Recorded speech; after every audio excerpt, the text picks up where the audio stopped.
So here we're looking at the toasted cars. Patrick Connolly was right around the corner there when one of the towers was turning to dust. He had to head for cover, and he managed to get inside that door. This is building 7. He went in there and started to go down to the bomb shelter in the basement and said, something's not right here. The bomb shelter was destroyed down in the basement. So he came out, couldn't really see where he was going, and starts heading up the road. And as he was heading up the road, making his way, thank goodness those cars went into spontaneous combustion, because then he had light and could see where he was going. It was total blackout. Notice the unburned paper all over the place. Here's where the towers were, FDR Drive. That's West Broadway. I sometimes refer to it as the swamp because it kind of looked like a swamp. With all the wet paper, fire hoses on the paper and dust and junk. Only the cars there were toasted. That's the toasted car park.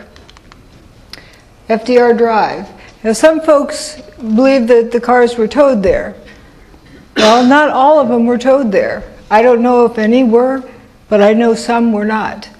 There's a first responder down here who witnessed the spontaneous combustion of these cars, and like George Stephanopoulos' friend, was trying to explain it away and thought maybe a fireball got loose from one of the towers and rolled down the street and caught the cars on fire.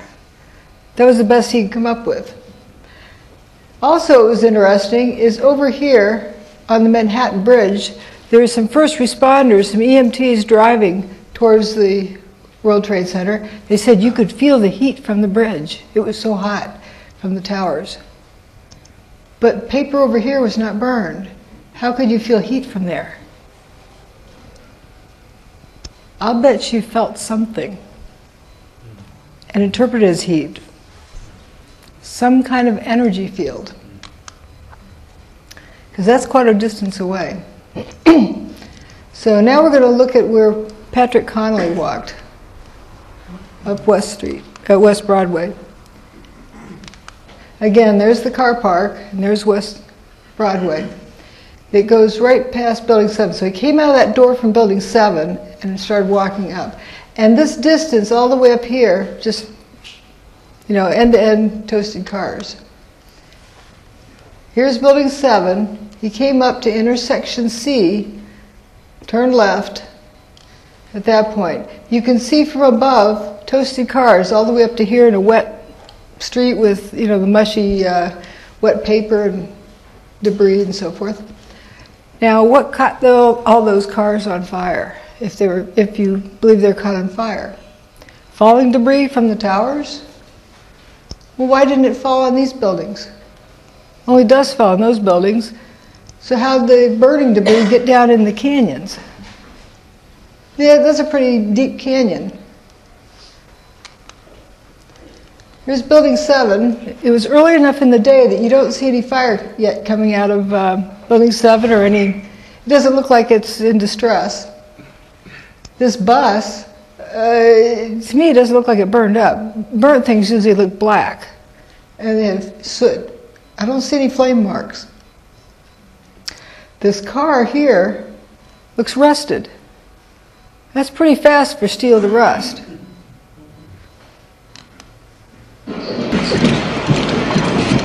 This is West Broadway. Notice the missing door handle. Missing engine.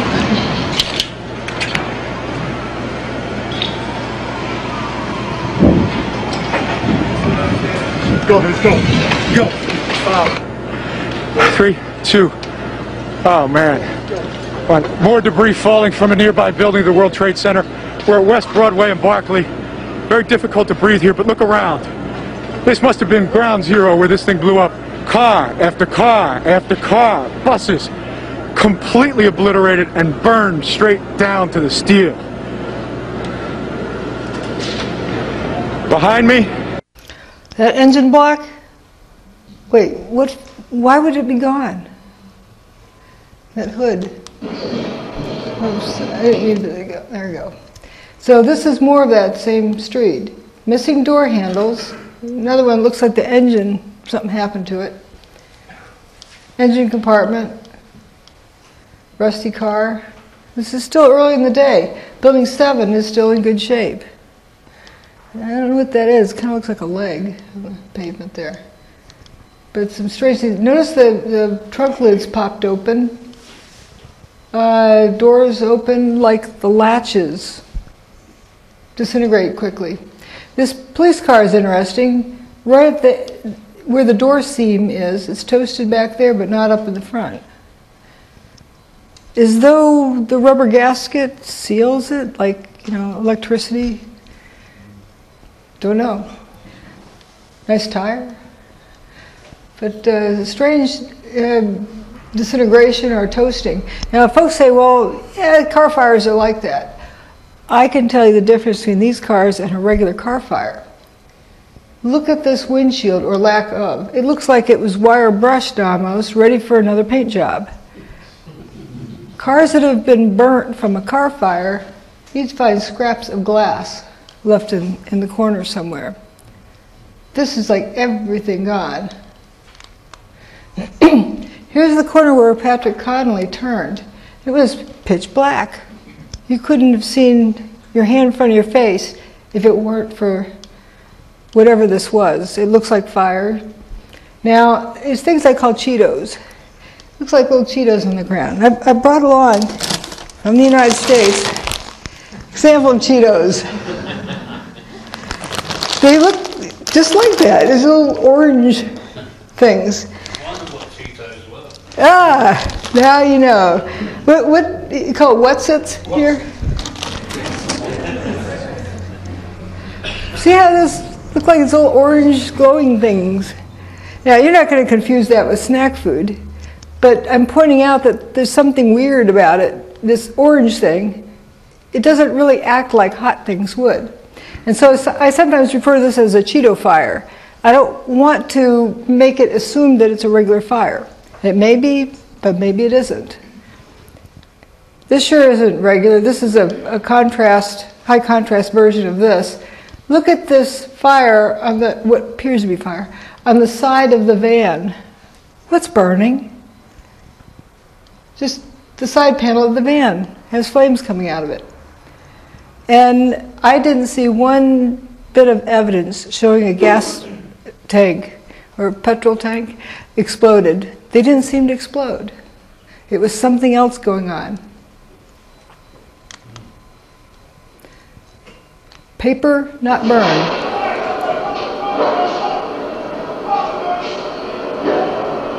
Doo-doo-doo. Do you think they're used to seeing that? There's in some of the transcripts, they're saying, well, we're waiting for so-and-so, so we just start putting out car fires. What else is there to do? But it was also interesting that some of them said initially the water had no effect on these fires. Hot things glow, but not everything that glows is hot. Yes, hot things do glow, but just because it's glowing doesn't mean it's hot. I don't know if you have fireflies here. Yes, they glow. They glow probably from a chemical type thing. Also, these are, I guess, incandescent bulbs, but there's also fluorescent bulbs. They produce heat from different mechanisms. Fluorescent bulb, you wouldn't want to unscrew it while it's hot. Fluorescent bulb, no problem. So it's a different mechanism. Thinking about that, all right, you have what appears to be unburned paper, something glowing. And someone in the truther movement would often say, see, molten metal. Wait a minute, molten metal from heat? Oh, why isn't the paper burning? You got these orange Cheetos over here. And sometimes you have Cheetos sitting on paper, paper's not burning. That doesn't make sense. Another big thing with this is that this is aluminum cladding from the buildings. Pure aluminum melts at about 660 Fahrenheit. Centigrade. It's lower, slightly lower if it's an alloy. So no more than 660 centigrade, probably 600 centigrade is the melting temperature of the aluminum cladding, somewhere in the low 600s. To get this much, white hot, yellow hot, it's got to be like 1100 centigrade. Houston, we have a problem. Why isn't this drooped over? Aluminum glows, but when it's a puddle. Here's a close-up view of this corner. It kind of looks like the aluminum is even glowing. But if this is white-hot fire down here, that aluminum would be melted. So it appears that it's glowing for a reason other than heat. Now, fluorescent bulbs, kind of a use of plasma instead of resistance heating for the incandescent bulb. If this debris field were hot, would you put an oxygen hose over it? And would you be standing at the other end with a cutting torch? That's suicide, kaboom, but nobody blew up. So this is not from heat. What is this? I mean, these guys, if this was hot, it'd be like standing on your backyard grill. And they'd be like, grilled cheese sandwich. But they look like they're alive and well. So I wouldn't say that's hot. A lot of people have seen this image saying, it's proof of heat. Because somebody has this picture and labeled these points. On this picture that was partly a combination between NASA, USGS, and Jet Propulsion Lab. One took a picture, one added something else, and so maybe something got lost along the way, or maybe it's correct data but misinterpreted as thermal heat. This might be something else, some other interesting energy signal. So this point E, they say it's 819 Fahrenheit. Here's 819 Fahrenheit. See, the little lump there is building 3, or the remains of it. Here's building 3. There's a lake there. A water main broke, filled the street with water. And this guy's even walking around in knee-deep water. He doesn't look like a boiled chicken. Water boils at 212 Fahrenheit. So that's not hot. Or it's not water. Again, this is the swamp, West Broadway. Lots of unburned paper. Bushy trees. Full foliage. Not burned. The buildings are not burned. Traffic lights, potted in the ground, are not burned or melted. This guy's engine had better days. Rear end here is kind of on the ground. So for several blocks, all the cars were toasted. No trees toasted, no buildings toasted, no signposts toasted. Do you see a pattern? Cars are up on rubber tires. They're insulated from the ground. Things that go into the ground are grounded. Maybe that has something to do with it. This is during the cleanup. You'll see spontaneous combustion over there. There's a closer up image, but here you have hydraulic equipment that isn't damaged. It's operational. Stuff would just light up.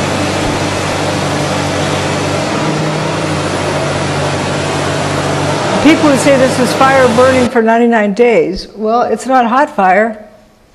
You know, that equipment, again, hydraulics are permanently damaged if operated over 82 degrees centigrade, about 180 Fahrenheit.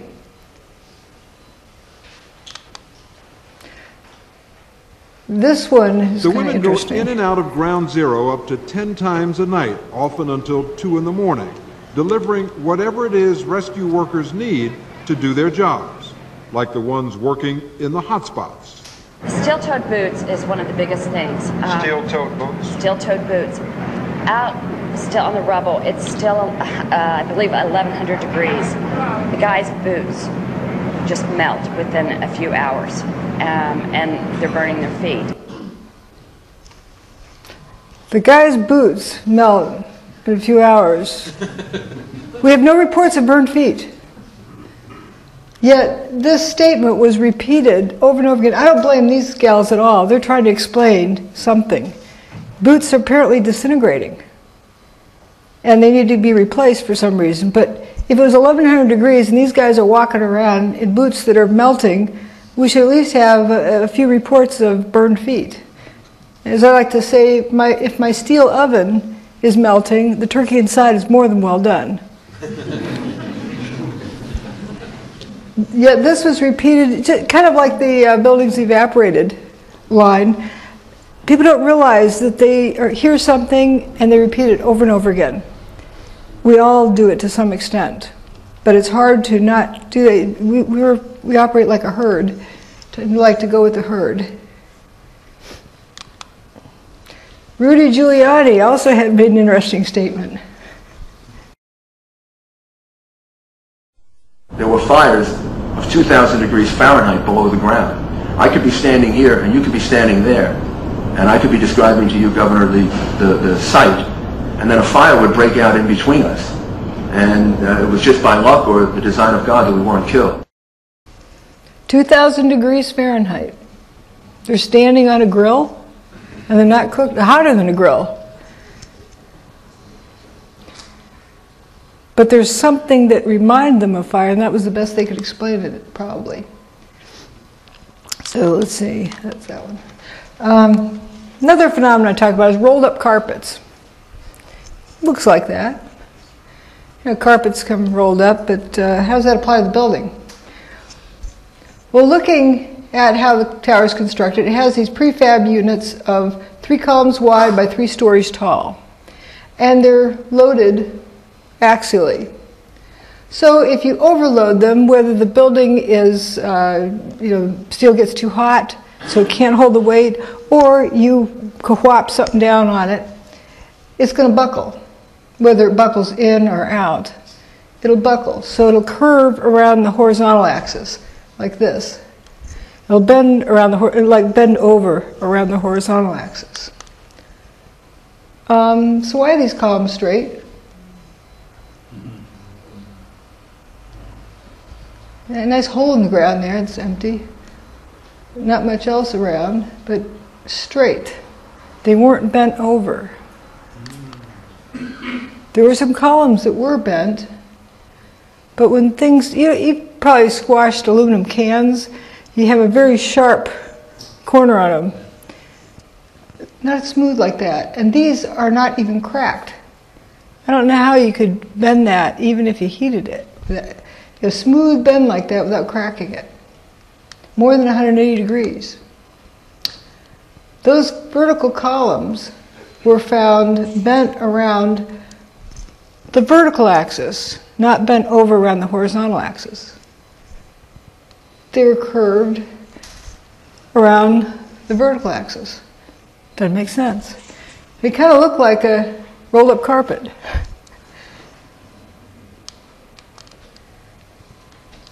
Straight columns, but they're curled around the vertical axis. And that sure doesn't look like a buckled column. It looks more like a piece of lasagna noodle.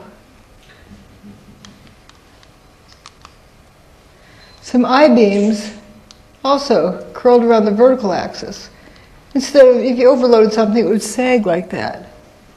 So what explains this? In a smooth curvature.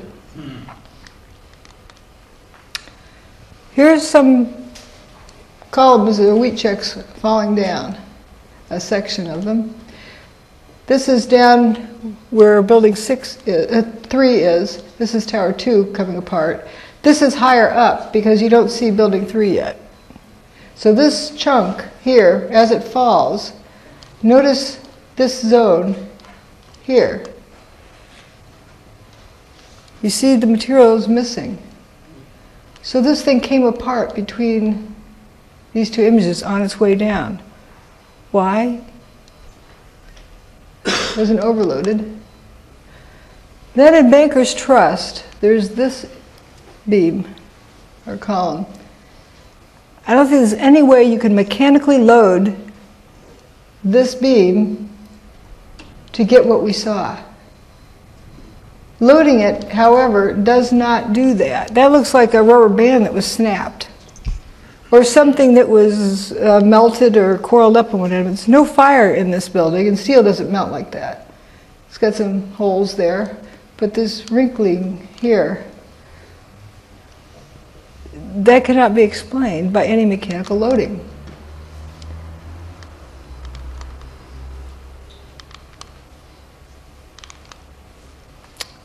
Proof of concept.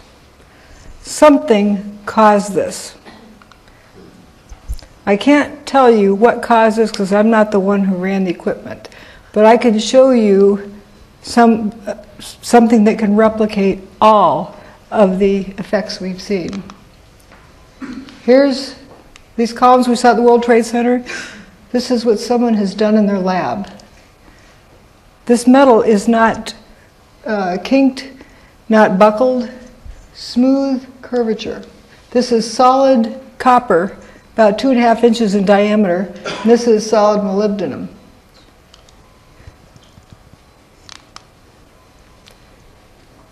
Here's that lasagna noodle.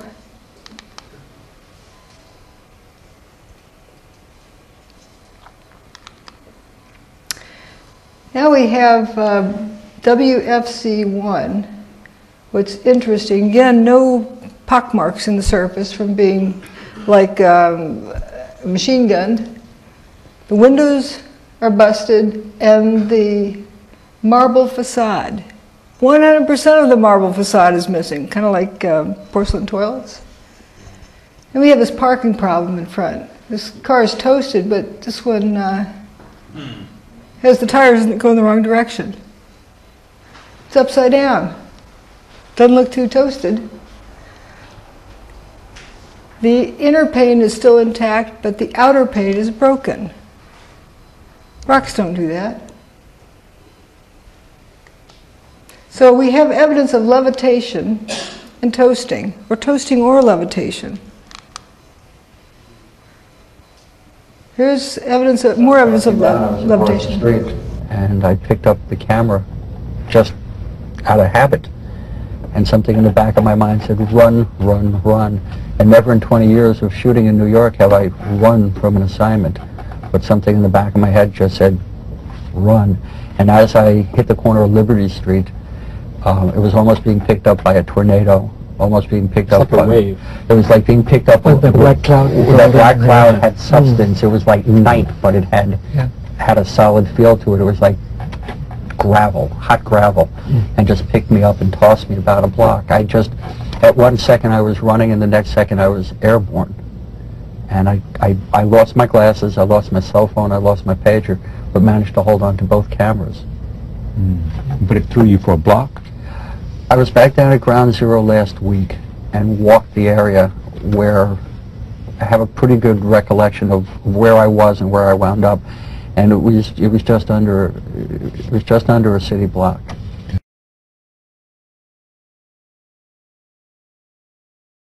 There was this blast of warm air. It wasn't hot. It was warm. And it picked me up and threw me up against the wall of the building that was... You were picked up off the ground? Physically picked up off the ground. I remember an explosion. At that point, I got knocked out. I don't remember anything. Then I got up, and I looked out the window because the windows exploded, and the street below caved in.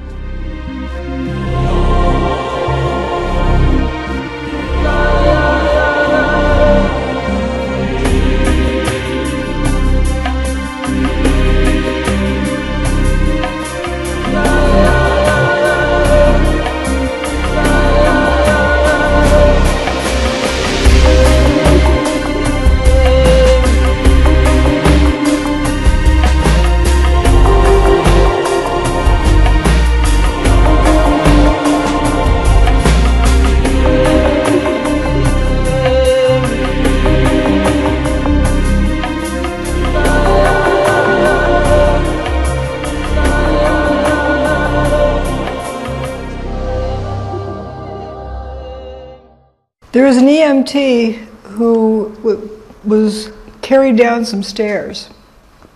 She didn't know how she got down there, so best explanation she could come up with is that she died, and God picked her up and carried her. She floated down the stairs. Also, those first responders who were in the bottom stairwell of stairwell B of Tower 1, while the tower was coming apart, they talked about having been floated up and down the stairs. They thought maybe they were being tossed, but they were going from the 3rd floor to the 4th floor to the 3rd floor.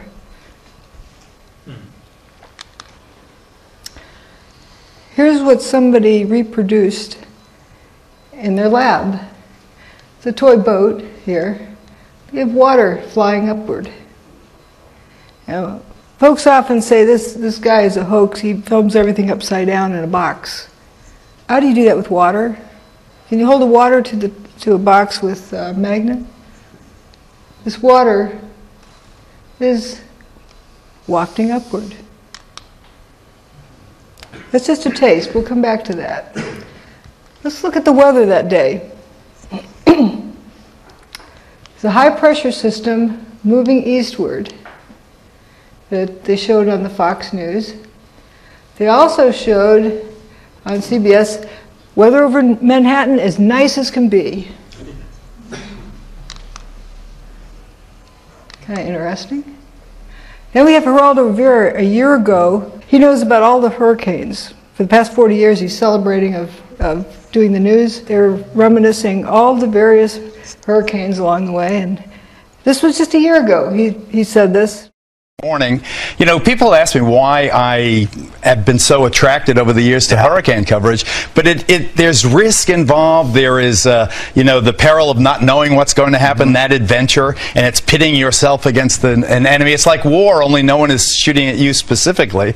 That's what the allure, but there is nary a storm that I am not, the juices don't flow, and you look and check it out. Look at that. Remember that? When that I watched that live. Too. And maybe a store on YouTube. You know, you got to get up close and personal.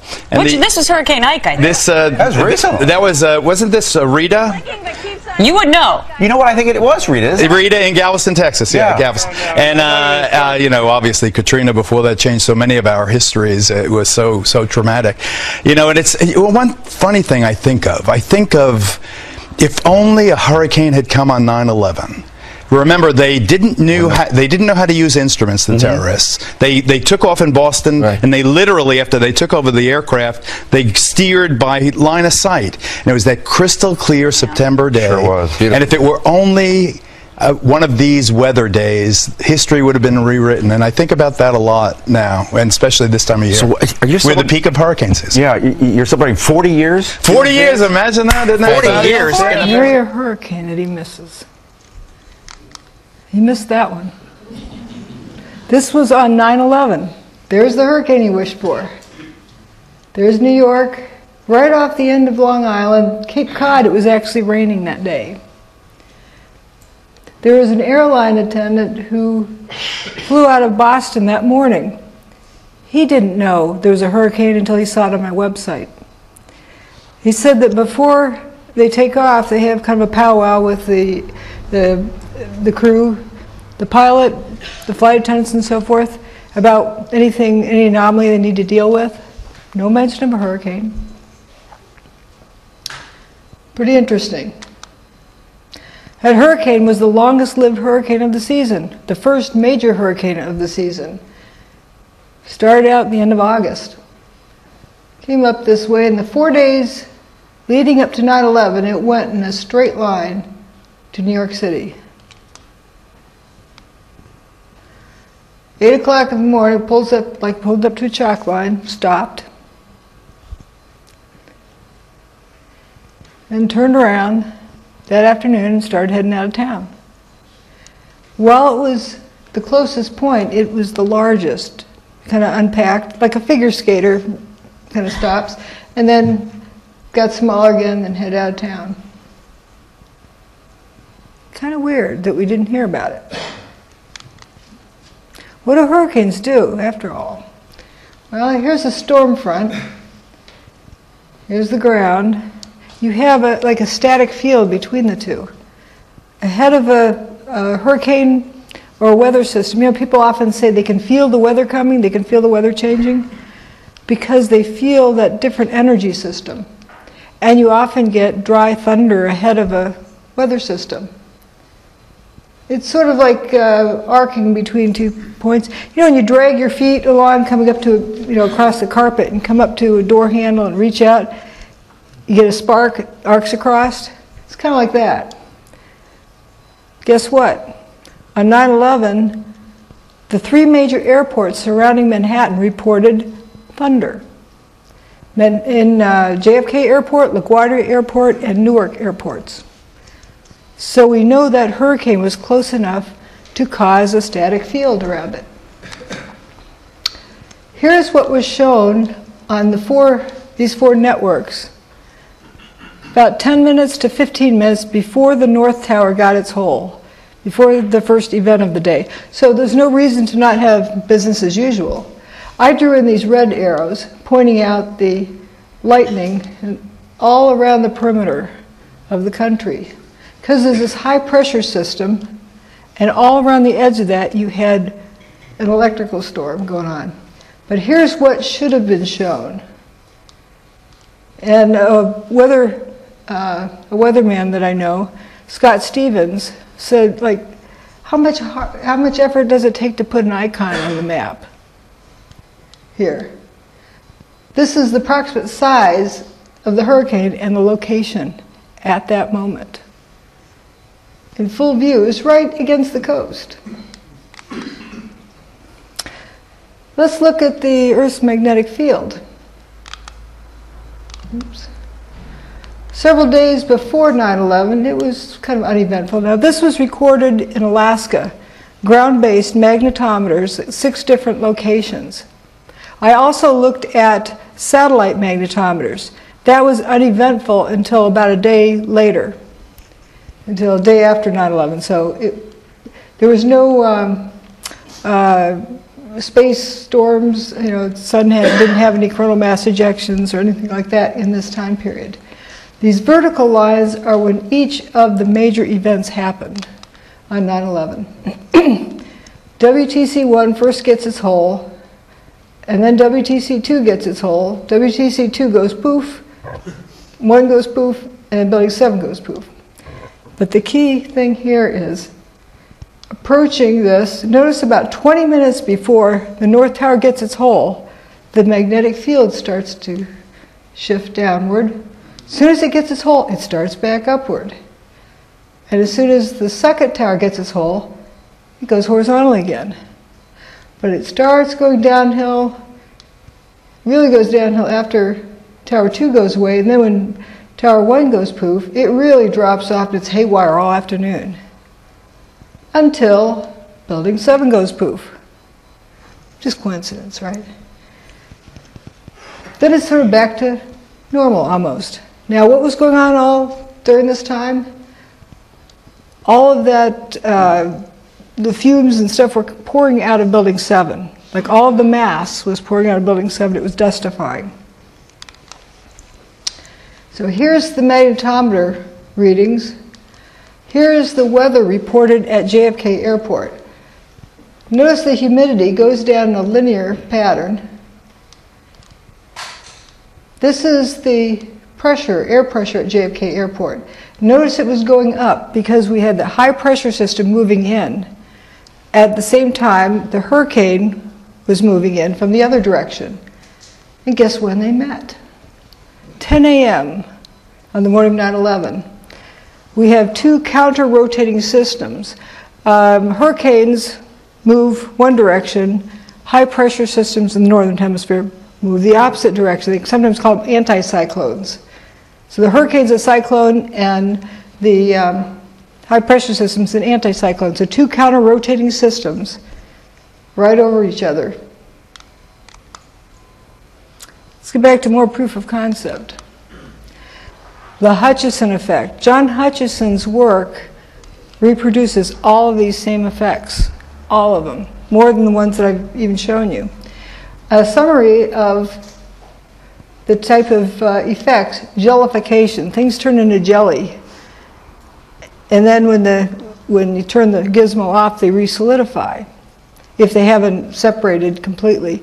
And recall the curved beams and columns that weren't kinked or buckled or crackled. Bent beams, slow bending of metals, shredded metal structures, fractured metal structures, peeling appearance, like the metal's just peeled open, even though it's an extruded metal. Fusion of dissimilar materials, like paper, looks like it's melted inside of steel. That's pretty weird. Thinning and rapid aging, lift or disruption, toasted looking metal, circular holes in material, like buildings, reduced mass of materials, rounded holes in glass, lather. There's a tremendous amount of, weird fires. And then we have this fellow, George Pigott. He actually came up with this earlier. Do you realize 100 years today, his patent was granted on this technology? Today, 100 years. Here he is with his little bow tie on, observing his experiment. I think that's a kind of an interesting picture. He's got a static field generated. There's a Leyden jar somewhere, and he's got these balls suspended in that field. Levitation. Interesting, a static field. He applied for the patent in 1903. That was a long time ago. Thomas Townsend Brown did a lot of work on anti-gravity. Ed Leedskalnin built Coral Castle in Florida. He's said to have been about 100 pounds, but he'd lift 15-ton stones. Somehow. Here's part of Coral Castle. Here's the Great Pyramid. John Hutchison. Now, notice this person is standing at the base, about a little over one stone, maybe almost two of these stones tall, a little less. About the same height as that doorway in Coral Castle. Turns out the size of these stones is just about the same as, or the weight is just about the same as those of the Great Pyramid. Some of the stones that Ed Leedskalnin lifted were even heavier than the heaviest stones at the Great Pyramid. How do you do that? A 100-pound guy? He had a little tripod with a chain on it that couldn't have held very many pounds. But he had that gizmo with the magnetic flywheel. Now we're going to look at a sample of John Hutchison's work. See, he's still amongst us. He had another birthday a few days ago. He can demonstrate this in the here and now. I can't go back and visit George Pigott or Nikola Tesla. But I can go visit John Hutchison and see a demonstration of this.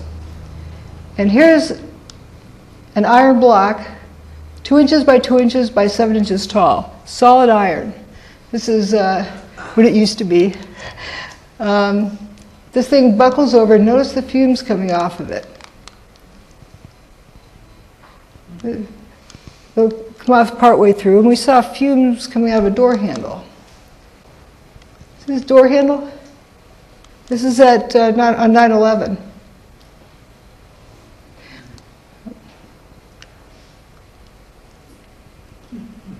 The fumes.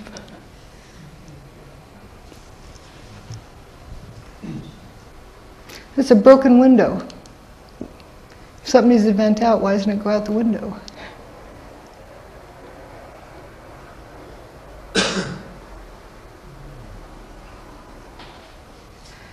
And John Hutchison's samples are a little bit cooler than ambient temperature after he's finished with them. It's not hot.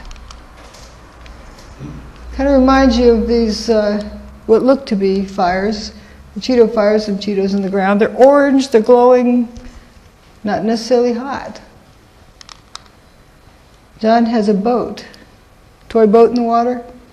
Notice when he turns the power off, you can see when it's going because the water jumps up.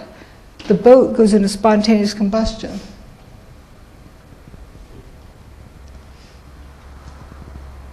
So here's he's got the signal going now, and then he turns it off, and then it ignites. Kind of like the toasted cars. They ignited after the tower was destroyed, immediately after. It's a plastic boat. What's catching on fire?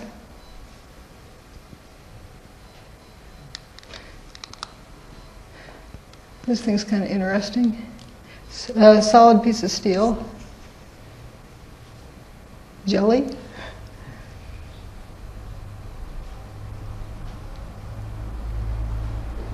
Now watch this piece of steel here. In this area, it'll come apart and move.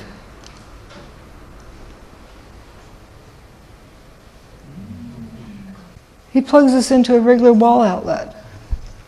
He's not efficient about it. He's not really a scientist. He just enjoys playing with this different type of technology. He tried to replicate the work of Nikola Tesla, and he started discovering, hey, this is fun. We can make this thing fly up in the air. And so he does it with a sense of intuition and feel for how to mix the signals. What he does is create a static field, and within the static field, he interferes radio frequency signals, like microwave, as an example. It's not the microwave signal, and it's not the static field. It's the combination. It's kind of like a key opening a lock. Another kind of interesting issue. This is right across from where that building went missing. Building 4, right across the street from it, you have these round holes through one pane sometimes, without breaking the inner pane. Holes here, they're roundish kind of holes. Some look even more round. If you throw a baseball through it, I'd love to see a kid ask the teacher this. Teacher, when I throw a baseball through the window, it looks like a spiderweb pattern. Why doesn't that look like that? Because when a rock hits a window, a mechanical load hits a window, it bends it. And glass is a brittle material that can't handle tension. And that outer edge, when it bows out, breaks from the tension. So what's going on here? This is actually done in someone's lab with longitudinal energy waves. This is kind of an analogy I drew. Imagine this, turn it sideways and drop a pebble into a pond and it sends a ripple out. Imagine something not a mechanical load but another kind of load that sends a ripple outward. I wonder if that's what makes that round hole. It is very rounded. Let's go back to look at it. Keep jumping around because all these things kind of come together. Hurricane Andrew. There's a 2x4 through the palm tree. How does that happen? Plywood. And I'm sure you've heard of straw through trees. But we're told, we don't know this, but we're told the straw is flying so fast it goes through trees. Does that make sense? If you stop and think about it? Because force is force. Equal and opposite forces on the two. How can straw build up that much force to go through a tree? Well, it turns out that with John Hutchison's work, he's got this knife in this aluminum block. He's also got a piece of wood in aluminum. Wood would burn up if you heated it hot enough to melt the aluminum. But they blend into each other. It's as though when the signal is turned on, I say it's sort of analogous to musical chairs. While the music's playing, people are walking around, you take one of the chairs away, and then when the music stops, people are supposed to sit back down, and somebody misses out because they don't have a chair. Well, think of the atoms and molecules like that. They kind of let go and they're up and moving around when the music stops. They try to grab onto something and some of them miss out. And I think that explains some of the rustification that we see. But it explains also the jellification of some materials. Then when the signal stops, it resolidifies. Let's think of what hurricanes and tornadoes do. It's a lot like a Tesla coil. And also creates a static field. Now these are a little bit out of place, but it's interesting, this rustification here. So we're talking about, I guess actually it's in the right place, musical chairs. When the steel the music's playing, the molecules and so forth let go of each other. Structural steel isn't just iron. It's mostly iron, but it has a few other doodads added in, like carbon, so forth, to help its structural properties and to help it be more resistant to environmental effects. Steel does not rust that easily. Iron rusts instantly, just about. Get an iron skillet, leave it in your sink with water in it, you come back, it's bright orange. Unless it has a layer of grease or something on it. But it's easily rusts real quickly. Steel does not. So how do you get steel to rust like iron? Let's say it was the musical chairs type of analogy was going on, and the stuff was floating around so much it didn't quite grab back in with the carbon atoms and so forth, and it's turned into pure iron on the surface. Then it would rust like that. This is Banker's Trust. Banker's Trust was damaged. Didn't have a fire in it. It was right across the street from Building 2. And they decided to repair it afterwards. They repaired it, and then they started taking it apart, dismantling it. And they took it down floor by floor, and they got down to that area where they had repaired it. And this was that region. That's where all the rust is. Pretty weird. That looks like it's been at the bottom of the ocean for 100 years. So for those who need to compare ideas, what I present is not a theory. I present evidence, and I have evidence of something that can mimic all the effects. I'm not saying it is that. I think the only person who knows is who pushed the button that day, or who held the gun to their head to make them do it. But what we see is how we could replicate all of the effects. Now, these are the bits of evidence that we have. These are the theories or speculations or hypotheses. They can't produce any of these effects. Matter of fact, to the contrary. You put a bomb in the basement, you break the bathtub. Bombs are hot. If you break the bathtub and water rushes in, you have a steam explosion. You also have a seismic signal with the big bomb in the basement. If you cut the building up for controlled demolition and drop it to the ground, you'd have a pile of rubble left. It just goes on and on. None of these things can explain any of those. So, where did the towers go? Gone with the wind. I have a few other slides if you're interested in those. After this, I just put them in at the end. What thermite does, for anyone who's not cured of that idea. There's a slight problem with thermite. If thermite were used to destroy the towers, there's something missing.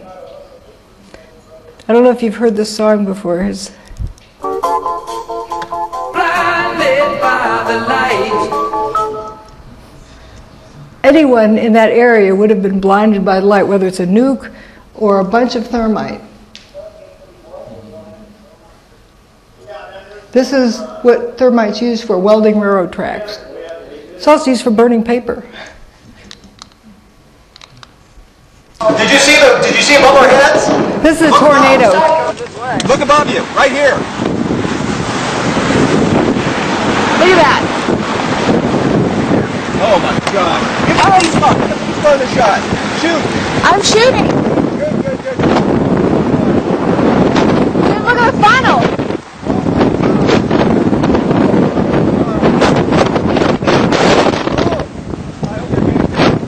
Oh my God, look at the funnel. This is incredible. We're backing up. We are. Oh, I hope he backs up. He's going to be right in the middle of that. We're backing up. Oh my God, are you getting this, Katie? I'm getting it. I got to get some shots. I got to get some stuff. Hang on. Ow! Sorry.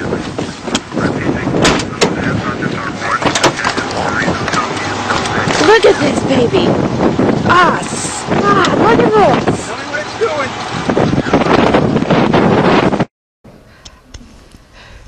folks think of tornadoes as being like a vortex, that, like a toilet draining that comes down from the sky. It's an energy field, a vortex type of energy field that happens to occur naturally. This one started from the ground up. It's a potential between the clouds and the ground. It turns out that there's a whole lot of similarities between this and what happened in 9/11. People talk about anti-gravity. And those who've been inside a tornado and picked up by one, they can breathe fine. It's not like a big vacuum cleaner. Hopefully they don't get too busted up. Let's see. Is that now that you've seen all of the slides, you look at this. Can you call that a collapse? That is a new process we've never seen before. This looks like a squirting out. Or like foam. It really wasn't that loud. And there's something else that some folks have wanted me to talk about. Here's the hole in the North Tower. The plane-shaped hole. It's a hole. I don't go into why it's there, what caused it. But what I will say is this little slot here, airplane wings can't do that. But up here at the 105th floor, notice that fellow. We're going to take a closer look. We heard about all these jumpers. There he is there. These guys over here, some of them have their shirt off, some have their pants off. Does that make sense if it's hot? Would they do it because of a bomb in the building? Would they do it because of fire? Why would they do that? And this fellow looks like he's taking his pants off. This is the 105th floor.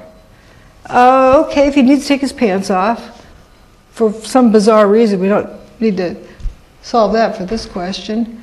Why doesn't he just step inside? Smoke, you say? Well, he could hold his breath, step inside, take the pants off, and get back out. So why doesn't he do that? Why does he have to take his pants off while dangling from the 105th floor by like one hand and one foot? And the firefighters on the ground, those poor guys, that must have been utter torment. They've been trained to save lives, and there was nothing they could do. They had to watch. There's one fellow that they talked about having to watch because he wanted to go out and start catching people. Feeling helpless, I think, is about the worst human emotion there is. And they've been trained to save lives. And several of the fellows said that there's like 5 a minute, 4 a minute, 3 a minute out of each face of the building. Let's estimate 3 a minute out of each face of the building the whole time. That's 4, 3 a minute, 4 faces, that's 12 a minute. The building was standing for 100 minutes, that's 1,200 people. Left the North Tower, approximately. And there was 343 firefighters that were killed in the basement. Add those together, that's 1,543. Guess how many separate people were identified? Just under 1,600. So it's approximately the number of people who left the building. What happened to people in the building? Probably the same as the rest. Now, what would cause you to do this? These people want to live, or else they wouldn't still be hanging on. And the firefighters had never seen people jump like this before. Maybe they'd seen, in all their 20 years on the force, seen one jumper from a building. And that was like the 3rd story. Nothing like this. Something different was going on. So if I'm up there and the building's on fire, I'm going to go to the bathroom as fast as I can before we lose water pressure and get myself wet. I'd be wet. Maybe if I had some extra clothing, soak that down, wrap it around my head, and head for the door, head for the stairs. If the sprinklers came on, I'd be wet. If the sprinklers didn't come on, it was hot in there, I'd be wet. So it's a good chance these people are wet. Now, they have a lot of motivation to take their clothes off, because firefighters wear extra clothes to protect them from fires. They don't fight fires in the nude. So there's something else going on there too. That isn't because they're hot. You know, when you put, this is just an example, not meant to imply that's exactly what it was, but when you put food on a paper plate in the oven, in the microwave oven, the chicken on the plate cooks, but the paper plate doesn't, if it doesn't have water molecules in it. If it's wet, then it heats up. Water molecules are affected more by microwave energy. It's a form of directed energy. Let's say there's some type of energy field within the building, maybe microwave. So if you were wet, or wet clothing, you'd want to get those wet clothes off, or else you'd be feeling like you were being fried. Crowd control, nowadays they have this active denial system that microwaves a crowd, makes them want to just get out of there as fast as they can. So the active denial system, they call it, but really this behavior seems explainable by some weird energy field within the building, because they're hanging outside the building. Also, they want to take their clothes off outside the building. People hear about thermitic material being found in the dust. What's thermitic material? Well, we have a building that was turned to powder midair. What was the building made out of? It was a steel structure with aluminum cladding. Let's dustify that, turn the building into nanodust. You have aluminum and iron. Iron, that fine, is going to rust immediately. Guess what thermite is? Yeah. This and this. So if we didn't have that in the dust, something more serious would be wrong. People will talk about hearing booms. Remember, hot things glow, but not everything that glows is hot? Bombs go boom, but not everything that goes boom is a bomb. It's a Scott tank. The air tanks the firefighters wore, there were quite a few firefighters who witnessed Scott tanks exploding at ground level that were in fire trucks. So, pretty much ends it.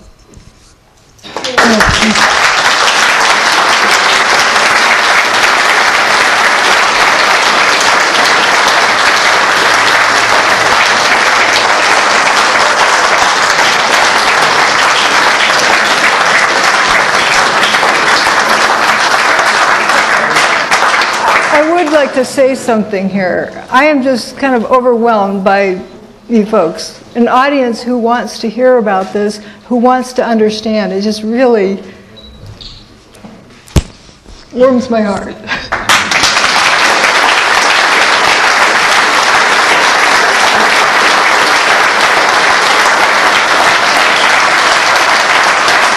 Thank you. Thank you.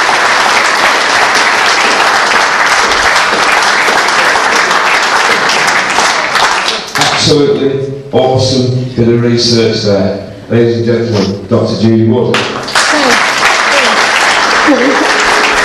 Thank you.